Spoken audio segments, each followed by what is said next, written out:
paz do Senhor Jesus Cristo para todos.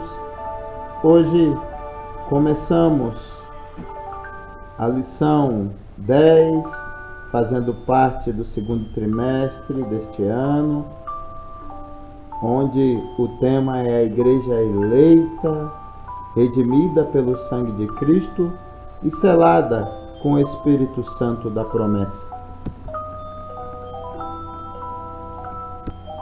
E hoje vamos estudar a intercessão pelos Efésios.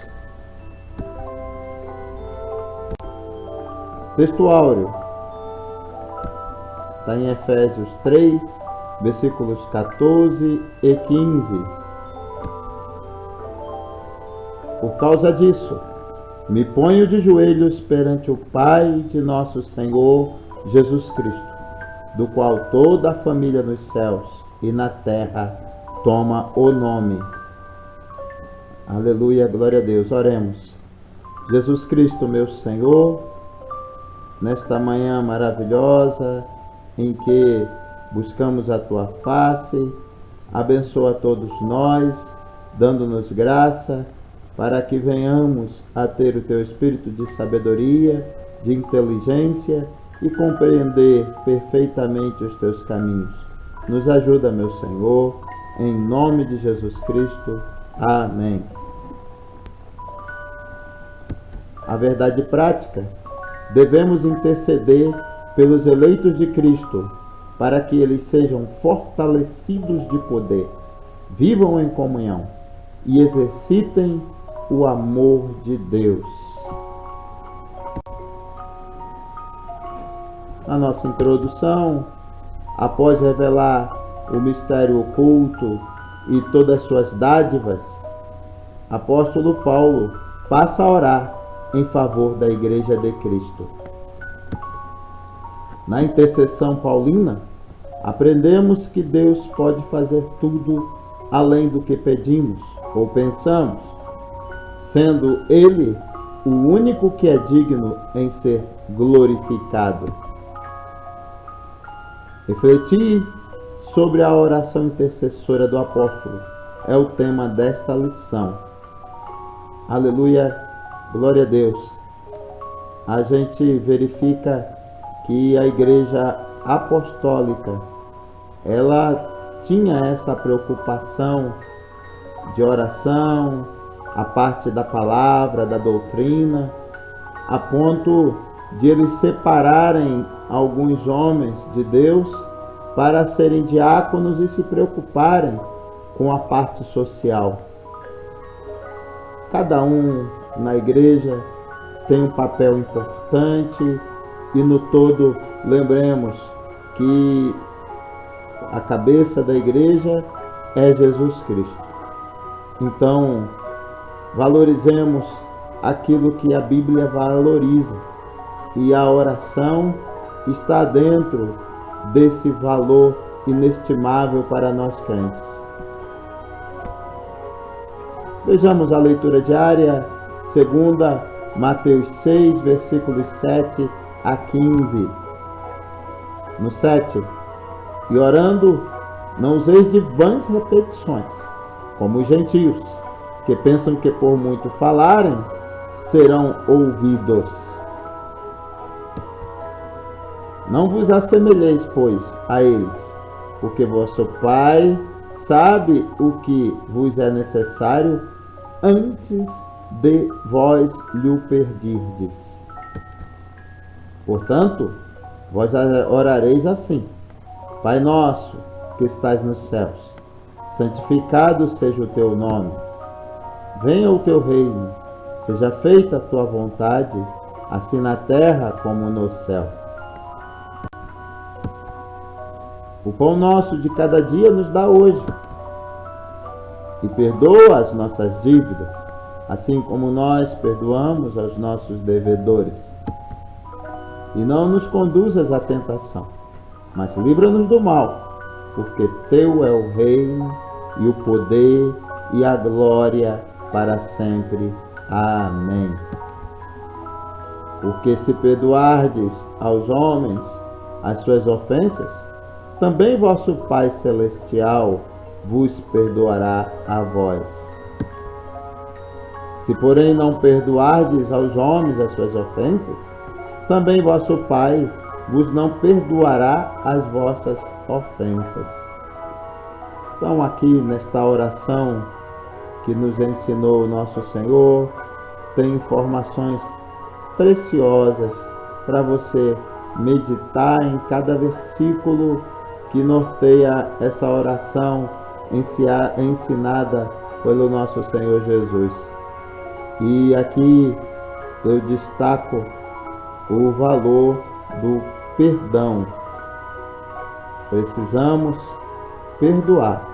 E veja aqui a tal ponto que Jesus, complementando a oração, ele destaca este lado do perdão, onde, se nós não perdoarmos aqueles que nos ofendem, o nosso Senhor Deus também não nos perdoará. Importante a gente meditar nisto e praticar o perdão. Então, aqui nestes versículos, Jesus ensina os discípulos a orar.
Nos ouve.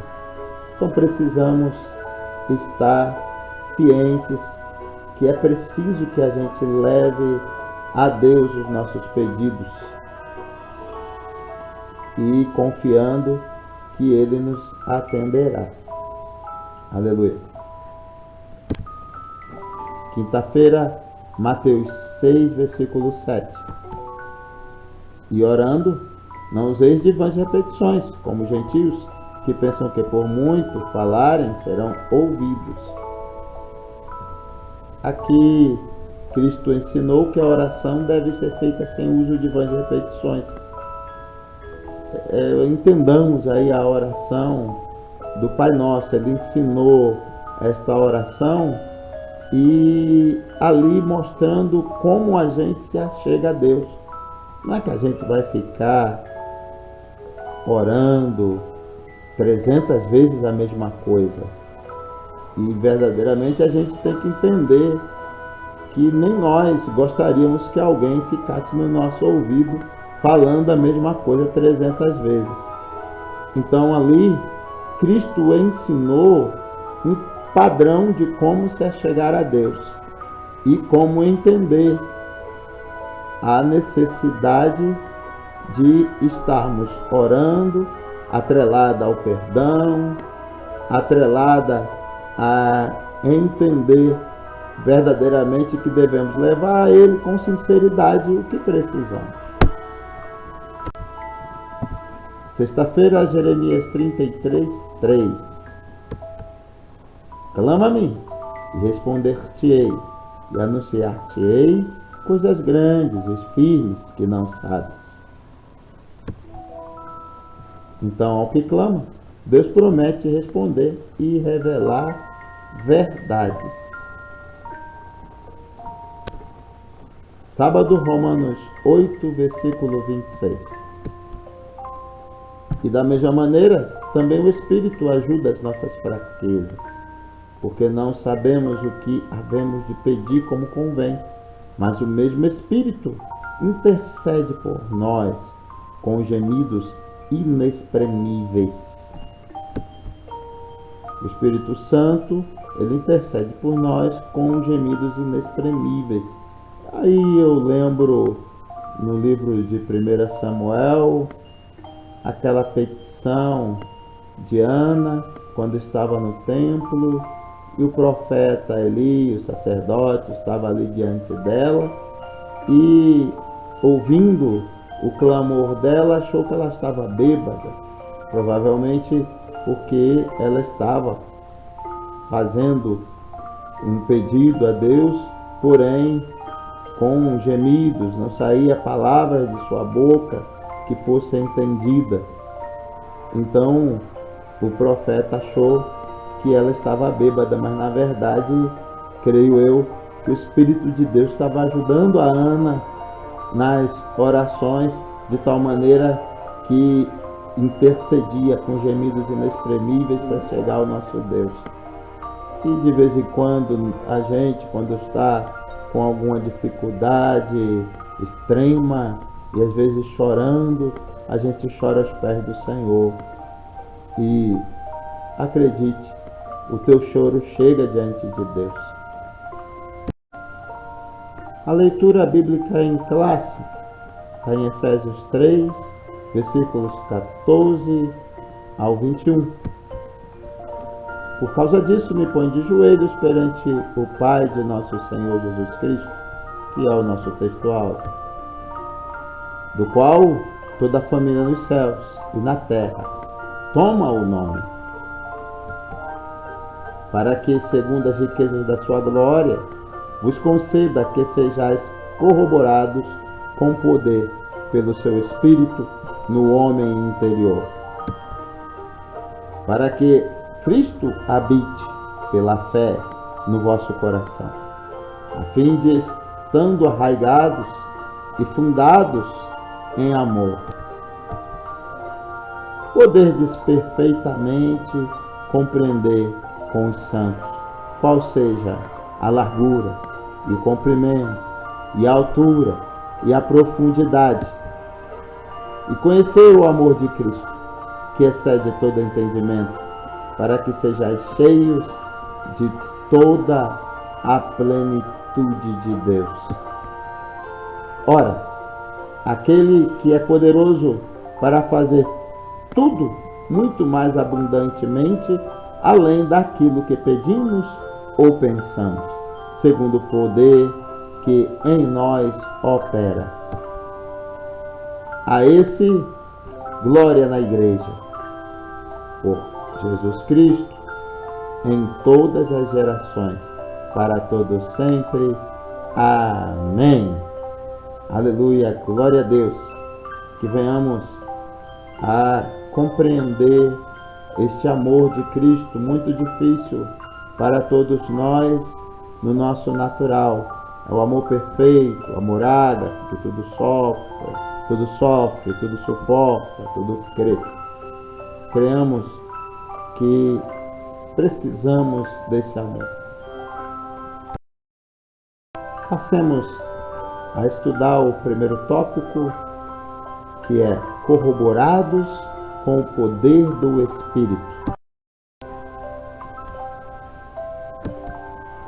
O apóstolo inicia sua oração ao Senhor com um pedido duplo: o poder do Espírito no homem interior e a presença de Cristo nos corações dos crentes.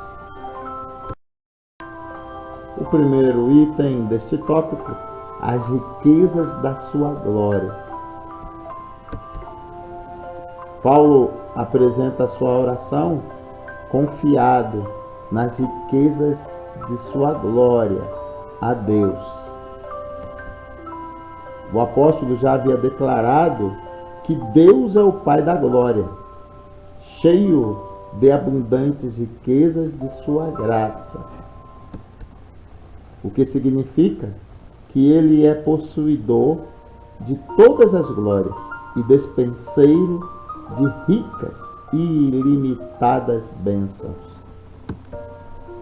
Em razão disso, Paulo pede para que a igreja seja fortalecida com poder, que seja habitada por Cristo, que compreenda o amor divino e tenha pleno desenvolvimento espiritual. Então, a oração de Paulo é para que a igreja não só seja cheia de poder, mas compreenda este amor divino. E às vezes, diante das dificuldades, das várias situações que passamos, nós optamos por sermos guiados pelos nossos pensamentos e pelos nossos sentimentos e pelo nosso coração e deixamos de lado a direção que o Senhor nos dá na sua própria palavra. Então, que a gente busque em Cristo esse ilimitado amor e, logicamente, como buscamos as bênçãos. O item 2, fortalecidos com poder. O primeiro pedido do apóstolo é para que a igreja seja corroborada com poder pelo seu Espírito no homem interior. Essa petição não quer dizer que a igreja em Éfeso não tivesse o Espírito de Deus, mas que ela fosse continuamente revigorada com poder e, consequentemente, em seu fortalecimento diário. E aqui, em outro momento, a gente esclarecendo acerca desse fortalecido com poder, lembrando, é preenchido com poder, preenchido com a presença de Deus e fortalecidos em Cristo, nós diariamente a gente cresce nele e o nosso homem interior com certeza cresce. Onde nós, na nossa carne, diminui e ele, Cristo, cresce em nós. Ainda enfatiza que a única força que habilita o crente a se manter firme advém do Espírito Santo, que atua no homem interior e capacita o crente a perseverar, a manter-se afastado do pecado e a compreender as coisas espirituais.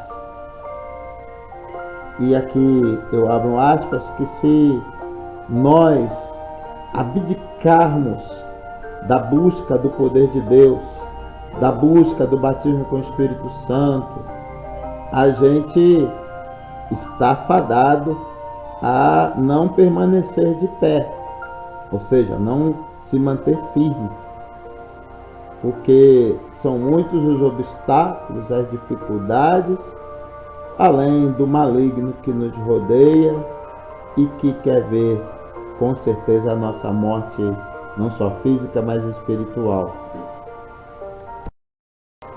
O item 3, habitados por Cristo. O apóstolo também orou para que Cristo habitasse pela fé nos corações dos santos, o que também não significa dizer que Cristo não estivesse presente na igreja em Éfeso.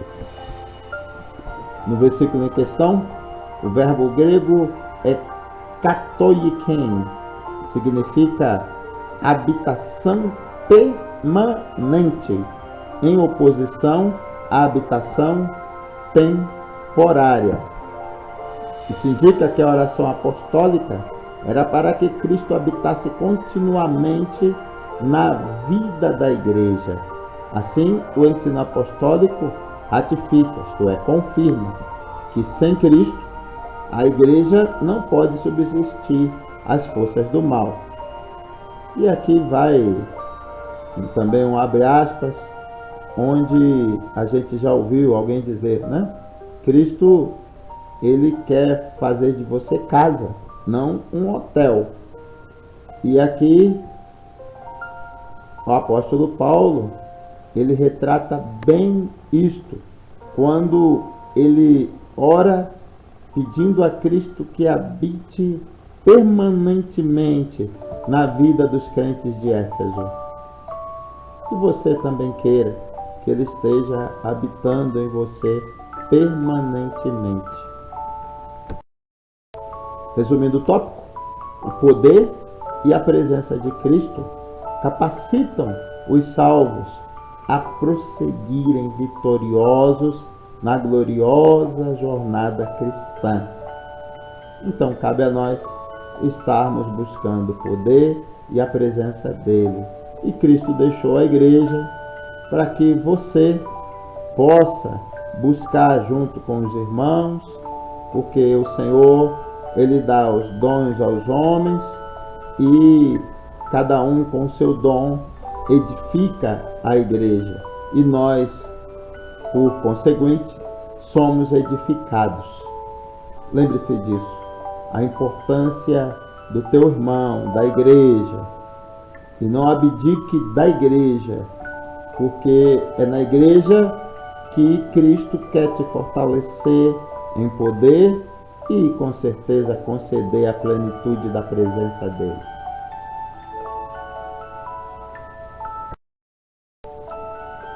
Chegamos aqui ao segundo tópico, arraigados e fundados em amor.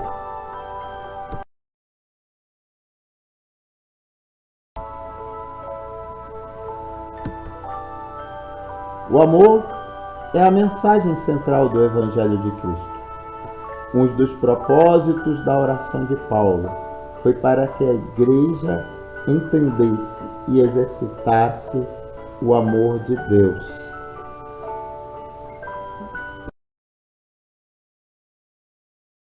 Primeiro item deste tópico, amor, a virtude cristã. Nas Escrituras, o amor é atributo divino. Aquele que não ama não conhece a Deus, porque Deus é amor.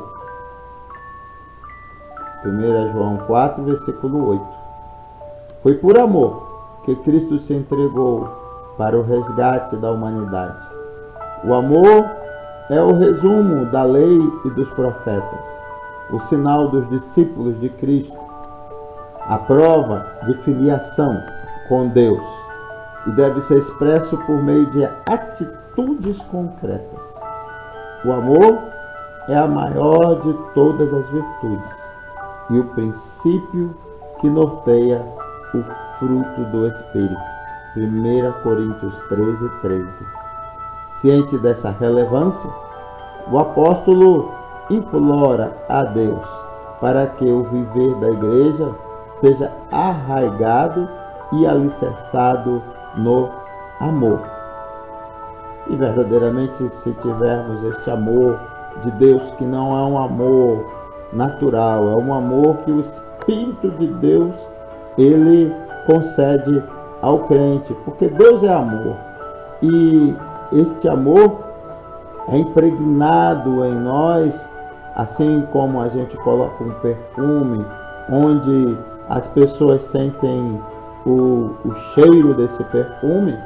O Espírito Santo também faz uma impregnação de amor em nós, de tal maneira que aquele que é crente verdadeiro, as pessoas sentem esta presença por causa do amor de Deus na nossa vida.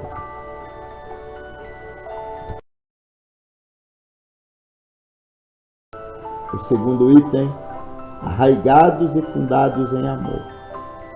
Após rogar ao Pai pelo poder do Espírito e a habitação de Cristo, o apóstolo clama para que a igreja possa também compreender e praticar o amor. a expressão arraigados e fundados em amor.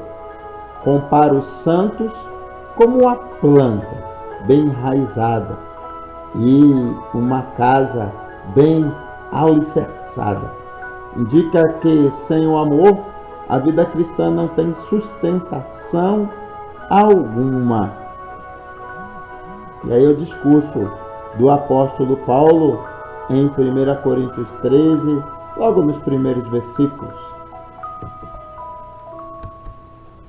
Por causa disso, o apóstolo insiste pela total compreensão de qual seja a largura, e o comprimento, e a altura, e a profundidade do amor divino. O uso dessas expressões aponta para a vastidão do amor de Cristo, que excede todo entendimento, indica que a lógica humana não pode mensurar o amor de Deus.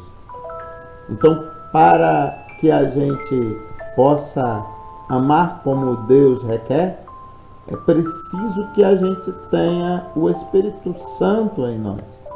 Do contrário, vejam na vida da humanidade, como é fácil dizer eu te amo, e no outro minuto a gente vê pessoas dizendo que odeio. E a gente às vezes encontra isso dentro da igreja. Pessoas que te amam no momento e basta uma suposição que a mesma pessoa que dantes amávamos, uma suposição que ela pisou no calo e já não se ama mais. Então, às vezes é 1 mês, 2 meses, 3 meses, 1 ano, 2 anos amando, e numa fagulha de tempo, todo esse amor, ele esmaece e não existe mais. Não é assim o amor de Deus por nós. Porque se fosse assim, toda a humanidade já estaria condenada. O amor de Deus é muito superior, com certeza, ao que a gente pensa,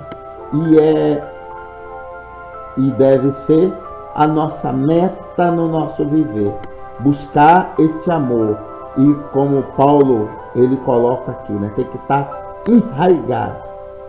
Assim como uma planta que suporta ventanias, suporta tempestades, por suas raízes serem fortes. Também tem que ser o amor de Deus em nós. E, da mesma maneira, uma casa com um fundamento que não se abale facilmente e às vezes até suporta certos terremotos. O amor também tem que ter uma fundação dessa, de uma tal maneira que a casa não caia e nem a árvore ela se vá com um simples vento.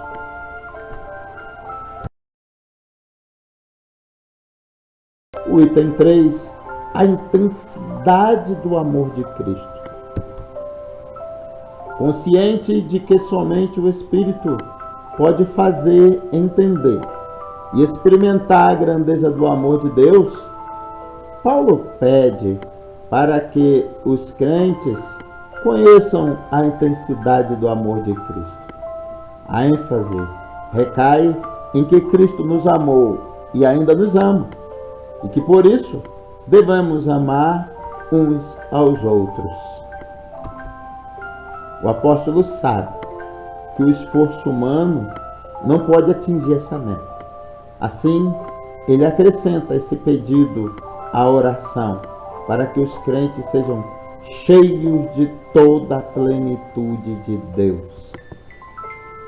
Então, o amor de Cristo, ele por vezes parece ser inalcançável.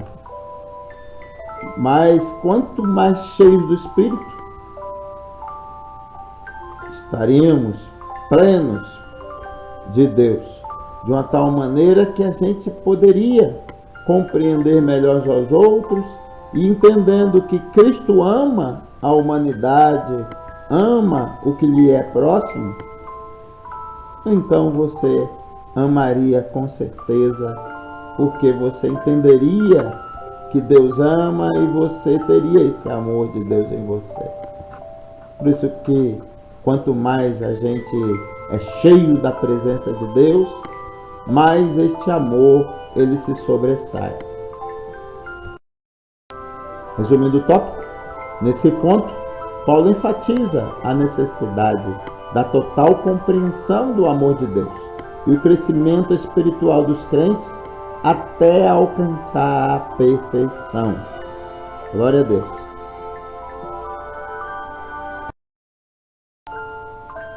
O próximo tópico, a bênção de Deus excede o pensamento humano.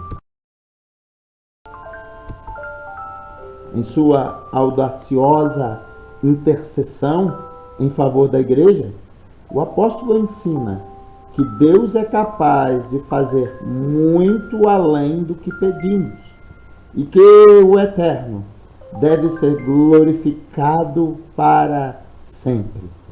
Aleluia.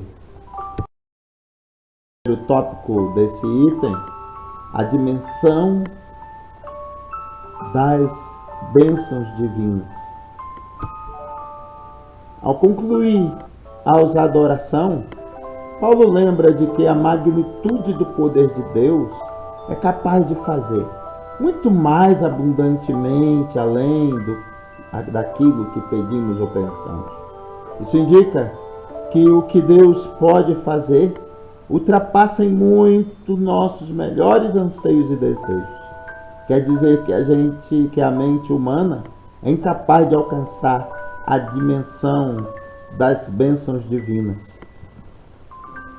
E aqui eu gostaria de esclarecer que isso é evidente por conta de que Deus ele conhece todas as coisas. Ele conhece os nossos pensamentos, ele conhece os propósitos do nosso coração, ele conhece o nosso ontem, o nosso presente e o nosso amanhã. Então ele sabe muito melhor do que nós, do que não só precisamos, mas do que verdadeiramente a gente precisa para ser feliz. Então os nossos anseios, os nossos desejos podem caminhar por uma direção, mas Deus conhece a direção melhor para a nossa vida. Por isso, às vezes, você pede um tantinho, Deus te dá muito mais do que você pede.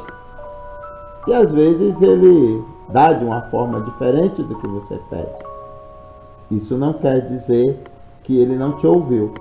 Pelo contrário, Ele, conhecendo a tua oração, os teus anseios, os teus pensamentos, Ele é poderoso para conceder de uma forma abundante bênçãos que a gente às vezes nem pensa, ou seja, não entra na nossa mente nem no nosso coração.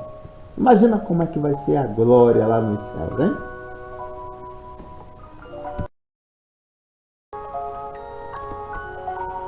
Nesse sentido, Paulo declara que as coisas que sequer subiram ao coração do homem são as que Deus preparou para os que o amam. 1 Coríntios 2:9. Essa instrução mostra que os pensamentos do Senhor são muito mais altos do que os nossos. Isaías 55, versículo 9. Desse modo, o poder divino que age na vida do crente e suas bênçãos disponíveis são impossíveis de dimensionar. A grandeza do poder de nosso Deus é capaz de responder para além das mais corajosas orações. 1 Reis 3, 5 a 14. Glória a Deus. Que a gente lembre desta palavra maravilhosa em 1 Coríntios 2:9, Isaías 55:9, onde Deus lá do alto, Ele tudo vê. E que Ele preparou para a gente algo muito superior ao que a gente imagina com nossa mente carnal. Esteja pronto para estar com nosso Senhor nos céus de glória. O item 2, o convite para adoração. Paulo encerra esse capítulo com um convite de adoração a Deus, cuja glória é devida na igreja por Jesus Cristo, em todas as gerações. A conclusão paulina não poderia ter sido diferente.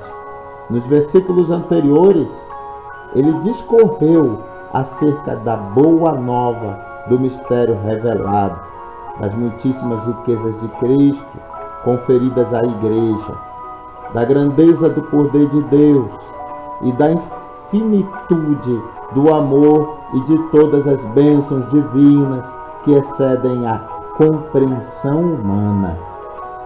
Além dessas e das demais bênçãos, a única coisa a ser acrescentada era o louvor ao Senhor Deus, detentor de tamanhas dádivas.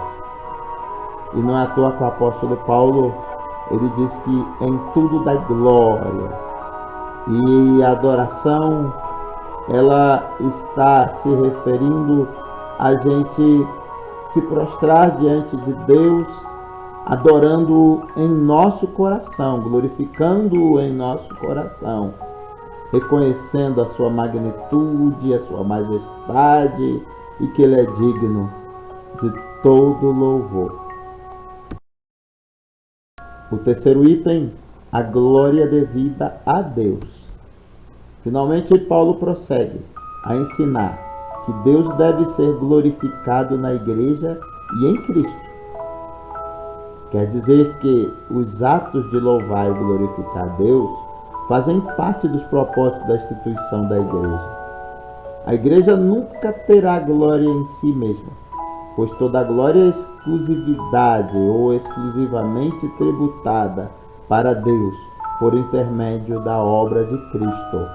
Em sua oração, o apóstolo anela que essa postura de adoração e exaltação a Cristo perdure para todas as gerações.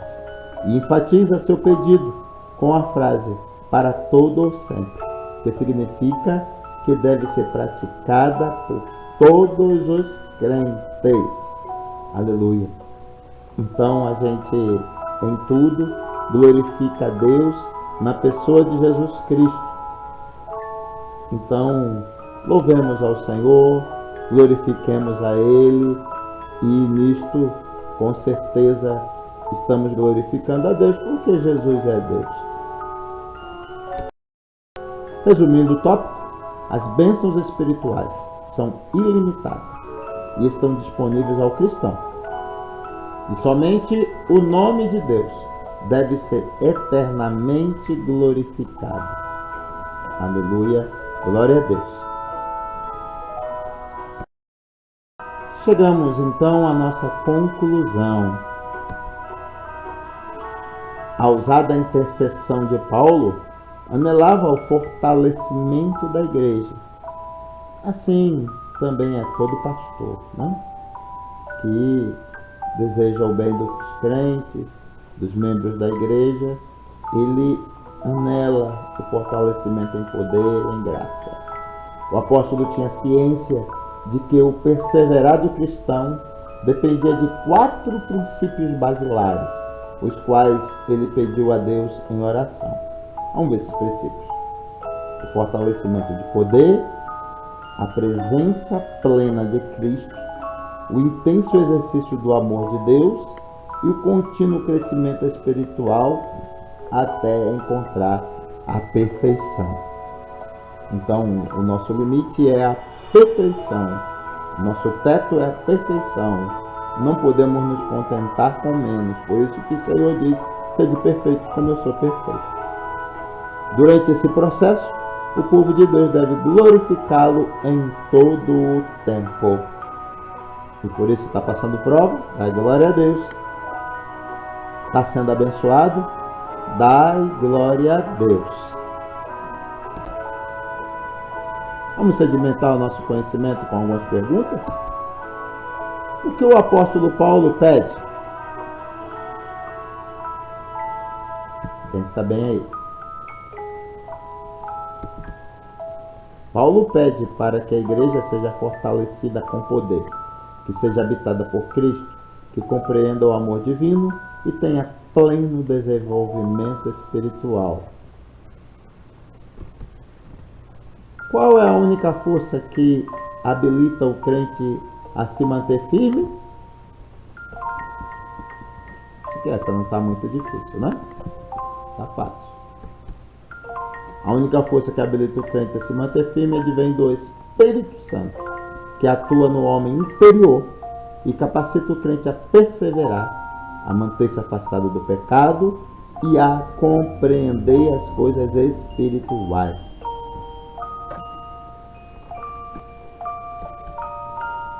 Terceira pergunta: qual a maior de todas as virtudes? Opa, lembra-se aí? Essa é fácil, né? O amor é a maior de todas as virtudes e o princípio que norteia o fruto do Espírito. Quarta pergunta: qual a ênfase da oração apostólica? A ênfase recai em que Cristo nos amou e ainda nos ama, e que por isso devemos amar uns aos outros. É isso aí. Vamos refletir. O que significa amar uns aos outros?